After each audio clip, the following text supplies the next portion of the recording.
नमस्कार नको येसू रे नमस्कार दिएर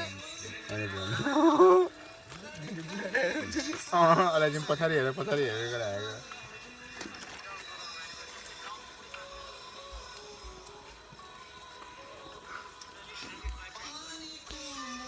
टोकवासन ठेगायो मलाई ठोक कपालन हालिने तुने भयो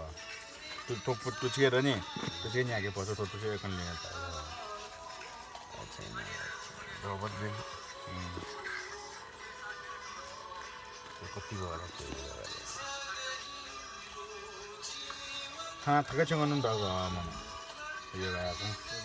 पुरा आसान त थके न